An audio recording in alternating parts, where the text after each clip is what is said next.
My main question that will affect this prosperity and status of this country is this. When Gordon Brown refused to let the people have a referendum on EU, Mr. Campbell lambasted him left, right and centre. And when later on he was asked, will you let the country have what they want, it made a poor excuse of the Lisbon Treaty. Now, I challenge every one of you here on that panel there, which one of you have got the courage to let the people of this country decide whether they want to be ruled by 620 MPs in England, plus those in Wales, plus those in Scotland, 1,000 scroungers and everything in the EU.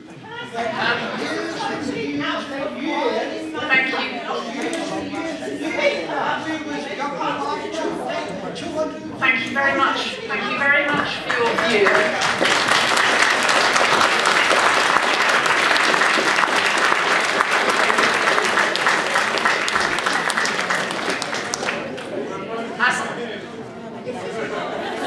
No, sorry.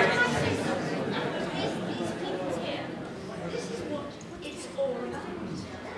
They should actually be able to say it.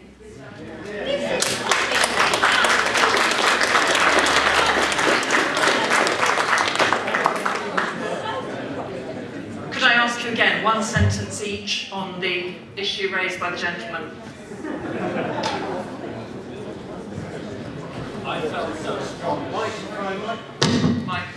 I felt so strongly about the issue raised about the EU that I looked up the 1848 Treason Act and I went down to my local police station and I reported the crime of treason by the Deadwood Heath government and every government since being complicit.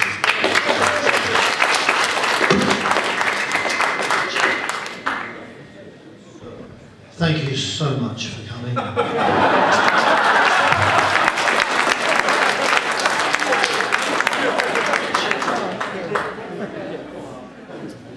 Had the Constitutional Treaty gone through, there would have been a referendum on it. It didn't, and there wasn't.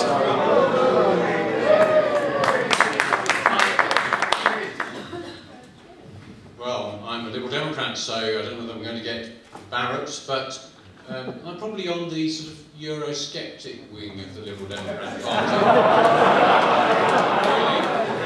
Really. So that puts me around Ken Clark's sort of vicinity, I think. Got a lot of time for him. But in answer to the gentleman's question, I think he was talking about waste and the number of people governing us. I do think that the EU is far too undemocratic and is far too distant. But if there is the issue of a referendum, if we were talking about the euro, for example, we've made a commitment that we would have a referendum. But another referendum, whether we're going to be staying in or getting out of the EU, there are huge benefits in being part of Europe. I'm a European. I'm a European.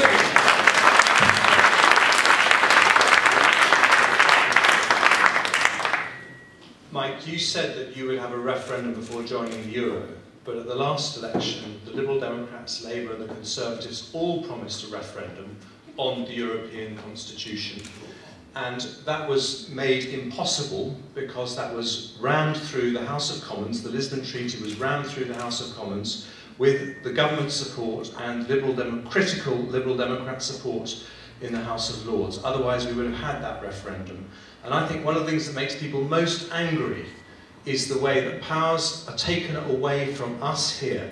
And you know, the politics in Westminster is not popular at the moment, and I'm very, very well aware of that.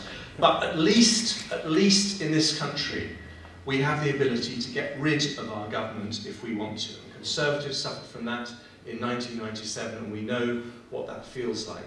But the trouble with Europe is that if you don't agree with something that happens in Brussels, there's absolutely nothing you can do about it. And I believe that just as people are happiest when they have control of their own lives. So countries are happiest when they have control of their own destiny.